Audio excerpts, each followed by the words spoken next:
नमस्कार, आदाब, सलाम, सत श्री अकाल, जय श्री कृष्णा। मैं राखी शर्मा, आपकी होस्ट, आपकी दोस्त, लेके हाजिर हूँ आप सबका मन पसंदीदा प्रोग्राम यादों का सफ़र। यादों का सफ़र, ऐसी फिल्मी हस्तियों का सफ़र जो हमारी आंखों के साथ साथ दिल में भी बसती हैं। नज़रों में आपके नज़ारे रहेंगे, नज़रों में आपके नज़ारे रहेंगे, पलकों पे चांद सितारे रहेंगे। बदले तो बदले ये ज़माना, बदले तो बदले ये ज़माना, हम तो हमेशा आपके दीवाने रहेंगे। जी जनाब, मेरी तरह आप सब भी इन सब के दीवाने हैं। कोशिश रहती है कि हम यादों के सफ़र में आपको आपके फेवरेट सितारों की ज़िंदगी से रूबरू कराएं, उनकी ज़िंदगी के कुछ जाने तथा कुछ अनजाने किस्सों से आपको रूबरू करवाएं। तो जनाब, हर बार बातें होती हैं यादों का सफ़र में किसी अदाकारा की, अभिनेत्री की या फिर किसी अभिनेता, फिल्मी हस्ती की, संगीतकार की, चाहे कुछ भी हो, जिसने भारतीय सिनेमा को एक नई दिशा दी हो, अपने पद चिन्ह छोड़े हों। तो आज के इस यादों के सफ़र में हम जिस अदाकारा की कहानी आपको सुनाने जा रहे हैं वो थी बेहद hot, bold and beautiful actress.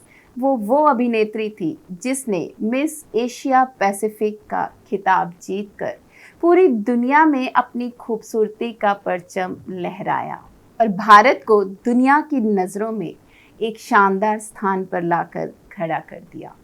एक ऐसी अभिनेत्री जो जानी जाती थी अपने ग्लैमर और अपनी फैशनेबल सेंस की वजह से। मगर वो कहते हैं कि हर किसी को सब कुछ नहीं मिलता। इतना सब कुछ, इतनी क्वालिटीज़ होने के बाद जिस शख्स से इन्होंने प्यार किया, उसी ने इनको ज़िंदगी भर का दुख दे दिया। तो जनाब, आज यादों के सफ़र में हम लेके आए हैं जीवन सफ़र bold and beautiful Zeenat Aman का। जी जनाब, जीनत अमान, जिसको आज भी लोग याद करते हैं तो बेहद खूबसूरत, बोल्ड, ग्लैमरस चेहरा सामने आ जाता है। सिर्फ खूबसूरती और ग्लैमर ही नहीं बल्कि अभिनय प्रतिभा की भी मालकिन थी। तो आज यादों का सफ़र में मैं राखी ले चलूँगी आपको जीवन सफ़र पे bold and beautiful Zeenat Aman. Zeenat Aman का जन्म 19 नवंबर 1951 में मुंबई, महाराष्ट्र में हुआ था। इनके पिता मुस्लिम थे तथा इनकी माता हिंदू थी। इनके पिता का नाम था अमानुल्लाह खान, जो कि अपने ज़माने के मशहूर स्क्रीन राइटर थे। इनके माता पिता का प्रेम विवाह था और जीनत अमान, जो कि जीनत खान थी, उनकी जीनत खान से जीनत अमान बनने की जर्नी भी बेहद खूबसूरत है। उनके पिता अमानुल्लाह खान, जो कि काफ़ी मशहूर स्क्रीन राइटर थे, जिन्होंने उस ज़माने की ऐतिहासिक मूवीज़ मुग़ल आज़म तथा पाकीज़ा के लिए काम किया था, अपने नाम में अमान ही लगाते थे और फिल्म इंडस्ट्री में उन्हें अमान साहब के नाम से ही जाना जाता था। और जीनत अमान अपने पिता से कुछ इस कदर प्रोत्साहित थी, मोटिवेटेड थी कि उन्होंने अपने नाम के पीछे जीनत खान की जगह जीनत अमान लगाना शुरू कर दिया। मगर बदकिस्मती, जीनत 13 वर्ष की ही थी जब उनके पिता का साया उनके सर से उठ गया। मगर उनकी शिक्षा के साथ किसी भी तरह का कॉम्प्रोमाइज़ नहीं हुआ।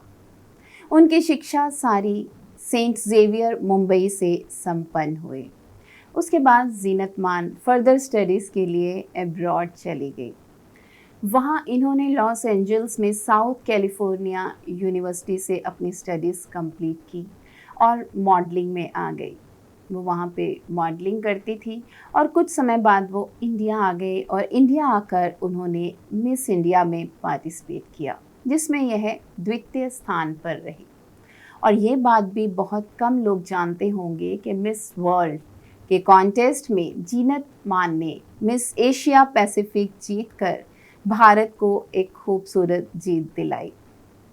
उनकी खूबसूरती के किस्से चारों ओर होने लगे और हमारी मिस एशिया पैसिफिक मूवीज़ में आने का इरादा बनाने लगी, क्योंकि उनकी खूबसूरती के किस्से कुछ इस कदर उठ रहे थे कि उन्हें फेमस से फेमस प्रोड्यूसर, डायरेक्टर्स कांटेक्ट कर रहे थे मूवीज़ में आने के लिए। बातों का सफ़र ऐसे ही चलता रहेगा हमारे प्रोग्राम यादों का सफ़र में।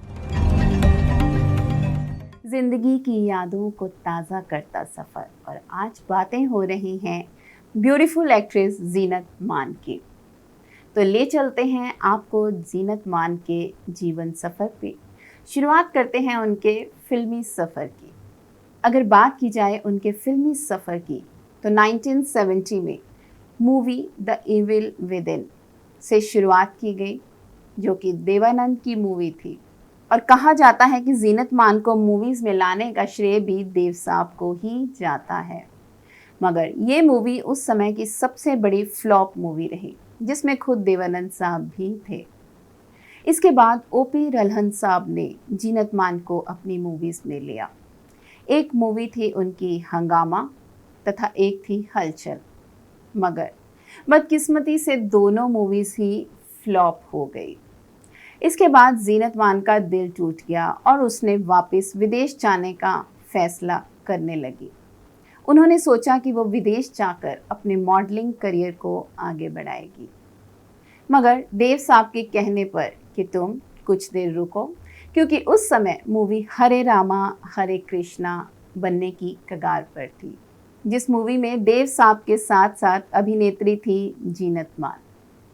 तो देव साहब ने बोला तुम कुछ देर के लिए हरे रामा हरे कृष्णा के रिलीज़ होने की वेट करो, उसके बाद ही तुम कोई डिसीजन लेना। और बात भी बिल्कुल सही थी। वो मूवी हरे रामा हरे कृष्णा, आज भी जब हम उसका नाम सुनते हैं तो जीनत मान का गीत दम मारो दम आँखों के सामने आ जाता है। बहुत ही खूबसूरत मूवी थी, बेहतरीन स्टोरी थी, बेहतरीन अदाकारी थी और एक सोशल मैसेज भी था सोसाइटी को नशे को लेकर। इस मूवी ने जादू कर दिया था दर्शकों के दिलों पर। दर्शक झूम उठे थे सॉन्ग दम मारो दम सुनकर, और फूलों का तारों का सबका कहना है। ये गीत तो उस समय भाई बहन के प्यार का प्रतीक बन गया था। ये मूवी सुपर हिट हुई और जीनत मान सबकी पहली पसंद बन गई और उनकी किस्मत पलटी और फिर उन्होंने पीछे मुड़ के कभी न देखा। इसके बाद जीनत मान की एक से एक बेहतरीन मूवी आई, चाहे वो डॉन हो, इंसाफ का तराजू हो, अली बाबा 40 चोर हो, दोस्ताना हो, बहुत ही खूबसूरत से खूबसूरत मूवीज़। फिर आई सत्यम शिवम सुंदरम, जिसने एक बार फिर से सबको हिला के रख दिया। राज कपूर साहब के मन में आए विचार को लेकर इस मूवी को बनाने का फैसला किया गया और राज कपूर साहब ने इसके लिए जीनत मान को सिलेक्ट किया। और कहा जाता है कि उन्हें साइनिंग अमाउंट के रूप में उन्होंने उन्हें सोने की गिल्लियाँ दी थी।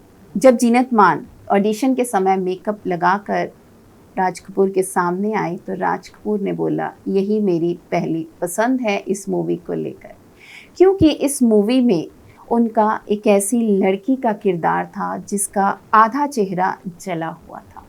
और अगर बात की जाए उनके लुक की, अगर उनका आधा चेहरा देखा जाता तो वो बेहतरीन बेहद खूबसूरत दिखती थी और आधा चेहरा बिल्कुल जला हुआ था, जिसमें हर कोई अभिनेत्री फिट नहीं हो सकती थी। मगर जीनत मान को देखकर सबके दिलों में एक ही बात उठती थी कि she was the right choice for the movie.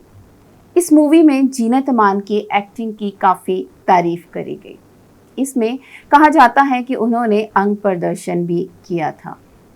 बाकी ये सबकी सोच है कि वो अंग प्रदर्शन था या स्टोरी की डिमांड या जो राज कपूर साहब दिखाना चाहते थे वो था। मूवी की स्टोरी बहुत ही अलग थी, बहुत ही बेहतरीन अदाकारी थी जीनत मान की और शशि कपूर साहब की। ये मूवी उस ज़माने की सुपर डुपर हिट मूवी रही। यादों का सफ़र में बातें हो रही हैं जीनत मान की ज़िंदगी की, उनके परिवार की, उनके फ़िल्मी सफ़र की। तो आप जैसा कि जानते हैं कि फ़िल्मी सफ़र के साथ साथ हम बताते हैं आपको उनकी निजी ज़िंदगी के बारे में भी, उनके पर्सनल लाइफ के बारे में भी। कहते हैं कि कई बार जो हमारी ज़िंदगी का सबसे खूबसूरत हिस्सा होता है, सबसे खूबसूरत पार्ट होता है, सबसे खूबसूरत फेज़ होता है, वही बदसूरत भी हो जाता है। ऐसा ही जीनत मान के साथ हुआ। खूबसूरत तो वो थी ही, हर कोई उन्हें देखकर दिल दे बैठता था। मगर हम बताएंगे आज उस शख्स के बारे में जिनको इन्होंने दिल भी दिया और दिल की चोट भी खाई और सारी उम्र का ज़ख्म भी लिया। जी जनाब, मूवी का नाम था अब्दुल्ला, जिसमें अभिनेत्री थी जीनत मान और उनके अभिनेता थे संजय खान साहब। मूवी की शूटिंग के दौरान संजय खान का जीनत मान पे दिल आ गया। जीनत मान उस समय की सबसे सुपर डुपर हिट हीरोइन थी। खूबसूरती के साथ साथ गज़ब का ग्लैमर था। उन्हें देख के हर कोई अपना दिल खो देता था। संजय खान साहब जो पहले से ही मैरिड थे, वो भी जीनत मान को दिल दे बैठे। पहले से शादीशुदा थे, उनके बच्चे भी थे, मगर वो जीनत के प्यार में पागल हो गए। आखिरकार जीनत भी उन्हें दिल दे बैठी। दोनों ने लगभग 1 साल तक इस मूवी के लिए काम किया और काम करने के साथ साथ दोनों ने एक दूसरे को जाना, पहचाना और एक दूसरे के साथ खूब समय भी बिताया। जैसे ही इस मूवी की शूटिंग ख़त्म हुई तो जीनत मान लोनावाला चली गई मूवी इंसाफ का तराजू की शूटिंग के लिए। इंसाफ का तराजू मूवी थी बी.आर. चोपड़ा साहब की। उसकी शूटिंग चल रही थी लोनावला में। वहीं पे एक बार शूटिंग के दौरान ही संजय साहब का फ़ोन आता है उनको और कहा जाता है कि अब्दुल्ला के 4-5 शॉट्स दोबारा से लेने होंगे और तुम्हें अभी मुंबई आना होगा। जीनत ने कहा अभी उनका आना मुश्किल है, उन्होंने डेट्स दे रखी है, अगर वो आएंगे वो काफ़ी अनप्रोफेशनल रहेगा। इस बात पे संजय खान बिगड़ गए और काफ़ी गुस्सा करने लगे। ये देखकर जीनत बी.आर. चोपड़ा साहब के पास गई और उन्होंने उससे थोड़ा सा समय मांगा कि कुछ प्रॉब्लम है, मुझे जाना है, मैं जल्द आ जाऊँगी। जैसे ही जीनत मान मुंबई जाती है, उन्हें पता लगता है कि संजय खान 5 स्टार होटल में है, तो जीनत वहीं उनसे मिलने चली जाती है। वहाँ एक पार्टी चल रही होती है और जीनत उन्हें कहती है कि वे उनसे बात करना चाहती है। उनकी बात सुनने के लिए संजय खान होटल के अलग रूम में चले जाते हैं। जैसे ही वो जाते हैं, थोड़ी देर बाद जीनत के चिल्लाने की आवाज़ें आने लगती है। उनकी हेयर स्टाइलिस्ट जो कि बाहर थी, यह सुनकर अंदर को भागी तो देखा कि संजय खान उन्हें बहुत ही बेरहमी से मार रहे हैं। टांगों से, जूतों से बहुत ही बेरहमी से उन्हें पटक पटक कर मार रहे हैं। तो उन्होंने उसको बचाने का फैसला किया और होटल स्टाफ ने बीच बचाव करके जीनत मान को बचाया, मगर इसमें वो अपनी आंख सदा के लिए डैमेज कर बैठी, जिस कारण वो हॉस्पिटल में भी रही और काफ़ी देर डिप्रेशन में भी रही और इसके बाद से उनका फिल्मी करियर भी काफ़ी इफ़ेक्ट रहा। तो ऐसे ही उनका प्यार उनकी ज़िंदगी का सबसे बदसूरत किस्सा बन गया। इसके बाद उन्होंने मज़हर खान से शादी करी और 12 साल बाद मज़हर खान की डेथ हो गई। इस शादी से उन्हें 2 बेटे थे, एक का नाम जहान तथा एक का अजान खान था, मगर ये शादी भी कुछ ज़्यादा सक्सेसफुल नहीं रही। वो कहते हैं ना, कभी किसी को मुकम्मल जहां नहीं मिलता, कहीं ज़मीं तो कहीं आसमां नहीं मिलता। तो जीनत मान का सफ़र दर्दनाक रहा, मगर फिर भी बोल्ड थी वो। उन्होंने इस दर्द को सहा और ज़िंदगी में आगे भी बढ़ी। आज जीनत मुंबई के बांद्रा में नीलम अपार्टमेंट्स में एक शांतिपूर्वक जीवन व्यतीत कर रही है और सोशल सर्विस में काफ़ी इंटरेस्ट ले रही है। समाज सेवा करती हैं और गरीबों के लिए या फिर NGOs के लिए काम करती हैं। जीनत मान की दीर्घायु की कामना करते हुए मैं राखी ये आशा करती हूँ कि आपको हमारा आज का एपिसोड जीनत खान को समर्पित पसंद आया होगा। जल्द मिलेंगे यादों के सफ़र के नेक्स्ट एपिसोड में एक नए किरदार तथा एक नई दास्तां के साथ। किसी भी इन्फो के लिए आप हमें कांटेक्ट कर सकते हैं info@justbroadcasting.com पे। तब तक के लिए खूब सारा प्यार और ढेर सारा इंतज़ार। धन्यवाद।